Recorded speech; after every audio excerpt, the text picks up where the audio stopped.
Mineral Lane. At the edge of this small village of hollow waters was a street like no other.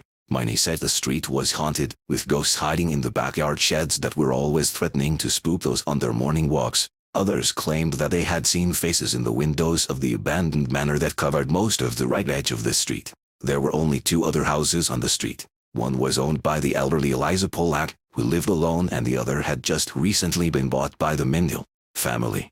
This street was known as Mineral Lane. The street was feared by all of the other villagers, who avoided it on their runs. Even the paperboy refused to set foot onto Mineral Lane, resulting in those on the peculiar street being forced to drive into town every day to pick up the newspaper. My parents, Michelle and Coaches Mindal, were both in their 50s. I, their son, Anthony, had attended a juvenile delinquent center twice in my life, and was 17 years old. I had more than one tattoo, both in unseen places, and had nearly every part of my body that could be pierced had a loop ring or stub stuck into it. I often wore black eyeliner, and I could remember when a boy at my first school had called me a freaky goth. The boy had been in the hospital for over a month and I had been kicked out. The next day, I tended to enjoy exploring more than anything else. Whenever I could, I talked over the cell phone with my friends back in the city, who often told me about their new tattoos or who they had bitten up that day. In my free time, I would venture far back into the woods behind my small, beat-down home, and would hang out in a small swampy area I found, gulping down a couple of beers on my trip. One day near the beginning of the school year, I was approached by a group of boys at his new school. They dressed like wannabes and acted like wannabes, what with their fucking backwards caps and pants pulled way too far down. "What's up, Mafuka?" one of them asked. He was too short to be in high school. I couldn't believe it. "Here you were baddest back in the city. But here, we work a little differently." I didn't answer, but instead blew a cloud of smoke into the boy's face from his cigarette. Then I leaned in close to the choking boy. "Why don't you just fuck off, you fucking midget mongoloid?" I growled quietly to the still coughing boy. One of the other boys shoved me away from his leader and smiled a sharp grin. "Heard you live on Mineral Lane. We've all been inside the manor across the street from your house. It ain't as scary as you might think." I was ready to storm off, but I had been wondering about the manor. I knew it was abandoned, but I was sure I had seen some fucked up shit when I looked out my window during the night, like curtains shifting and faces in the windows. "You see anything in there?" I asked the boys, who were staring at me with looks of excitement, waiting for my response. "I do know," snarled the main boy. "You got any cash?" I stepped forward, ready to beat the shit out of these shoals, but a hand appeared on my shoulder. I turned around to find myself facing a tall, lean figure with a hollow face. It was Principal Grood. "Is there a problem here, Mr. Mindal?" said Grood in his raspy voice. He couldn't have been more than 50, probably younger than my parents, but he was wrinkled and bald, so I couldn't be sure. Before I could think of a response, the principal led me off towards the front doors. As they marched away, I noticed the boys laughing at me. I flashed them the middle finger behind the principal's back. He opened up the doors and led me inside. Usually, I would have thrown this guy to the ground, but he knew my parents didn't have the money to move again. So I simply tried to smile and stepped through the door, letting the principal lead me down the hallway. As the principal opened the door to his office, I could feel a cold chill down my spine, like someone was walking on my grave. The principal ushered me inside the office with a hurried, exasperated look. The office was small, with a single desk in front of a wall covered in plaques. There was a sheet strung against the ceiling, blocking off the view of left-hand corner. I could feel the cold rising now. I wondered if the window was left open, but I knew it was closed. This was different, almost as if someone had made the temperature freezing. He gripped my shoulders instinctively and the principal turned towards him with a smile on my hollowed bony face. "I understand your chills, Anthony. I had them the first time as well." First time? What was this old fuck going on about? But I could see the principal's eyes ever so slowly shifting towards the curtain in the corner. I wanted to know what was behind it. "Now, Anthony, I want you to know that this will shock you. I don't care who you've bitten up or robbed at your old schools, this shocks everyone that has seen it. Did you just bring me here to show me my school record or something?" This guy was really starting to get on my nerves. Who was he to say that I was going to be scared? I once saw a woman who had been hacked to pieces with a bucksaw. I'd watched every single horror movie there was to see. I was practically immune to being scared. Yet something about that shake made me really uncomfortable and the principal could see it. Whatever it was that was behind that sheet was very important. Why he was showing me of all people was beyond him. From the way he was acting, this was something for the police, not a delinquent. "I'm going to draw back the sheet now," said the principal in a dark voice. "You're going to have so many questions and I cannot answer them. All of your answers will be in the manor. Once I open the sheet, I'm going to leave the room. You have 10 minutes to do whatever you need to do. Then leave. I don't care if you move or stay or whatever, but you have to be out of this room before the time is up. And don't tell the authorities, they won't believe you." Before I could respond to anything the principal had said, barely able to process the complete strangeness of this fucking dickhead's actions, Groot grabbed the sheet and yanked it back, revealing the horror that was behind it. "Jesus fucking Christ!" I screamed, but the principal had already left the room. Mr. Groot was right on one thing. This was something not even I had seen in my entire life. Lying on the floor were two small babies, no more than 1 year old. They were both male and still, but they were breathing softly. Each of them were both completely naked, their genitals exposed to my vision. The babies were both covered in scabs, pus and blood leaking from the cuts as they poured in a flow onto the cold tiles. Their eye sockets were empty, almost like they were black right down to the center of their skulls. Their skin was shriveled, almost like they had been lying behind that sheet their entire lives, and their lips were completely black. I stared at them for a few moments, completely startled beyond comprehension, then ran to the principal's desk and puked in the top drawer. My principal was a sadistic fuck who kidnapped babies and held them up for display to his school children. That was all I could think of that would explain this. He searched desperately around for a telephone, but the room was void of one. I looked for the windows, hoping for a way to escape this abomination, but they seemed to have melted into the walls. I ran to the door, but the knob wouldn't turn. I turned away from the doorknob, breathing heavily, not able to remove the taste of puke from my mouth, and saw words written on the wall above the babies that was not there before. "Avenge us ellipsis." By now, I could barely stand to look at them, much less do these disgusting creatures any favors. What did they mean by avenge them? Did that mean kill the principal? That was a little harsh, but these children were probably there since their birth, judging from their shriveled skin and torn-out eyes. And how the hell did the words get written there anyways? The babies hadn't moved an inch. I knew I wasn't going to be able to escape the room until the 10 minutes were up. I knew the principal had told me to go to the manor, but this was fucked up. He had to go to the police, get that bastard arrested. Maybe he could even save these destroyed children.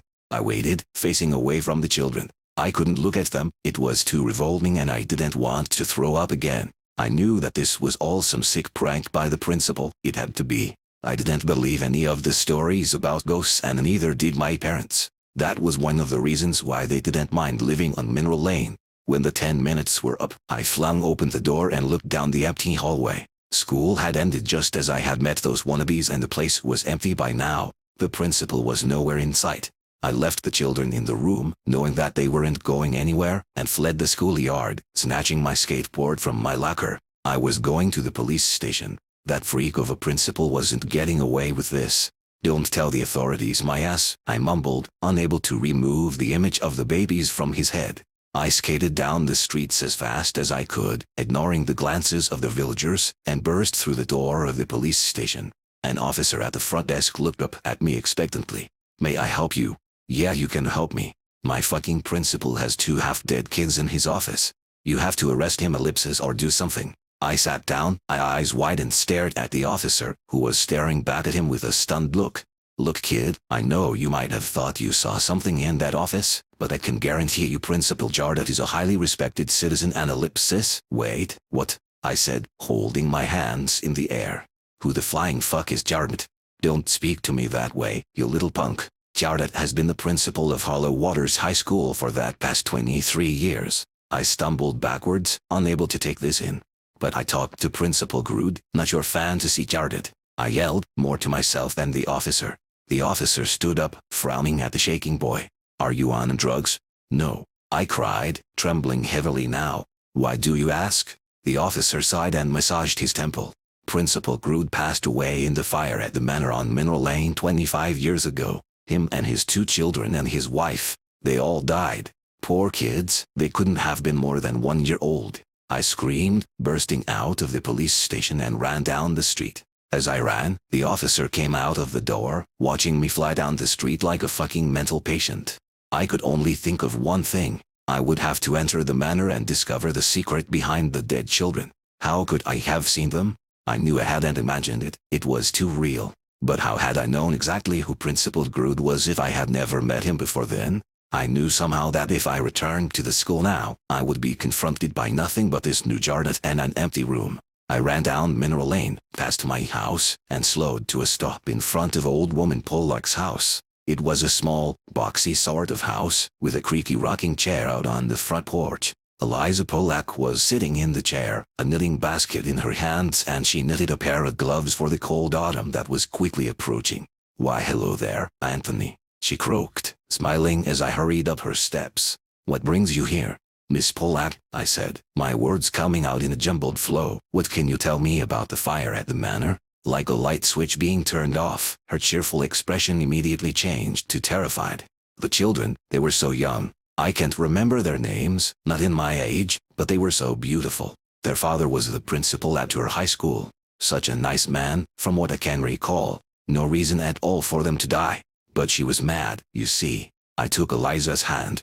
"Who, Miss Pollack? Who was mad?" "The wife, Miss Grood. She was a strange woman. Spent much of her time inside, sheltered from the world. She didn't work, she didn't do much of anything other than take care of her children. I suppose the stress of it all got to her and she must have, well, ellipsis snapped." I could picture it as she spoke. The wife living with nothing but 2 babies and a husband that was always working. A simple match being lit was all it would take. The babies and the parents must have all perished in the fire. But why could I see them? "Miss Pollack, I have to go into the manor. It's the only way I'll keep myself sane." I looked her in the eyes as I said this and she seemed to understand.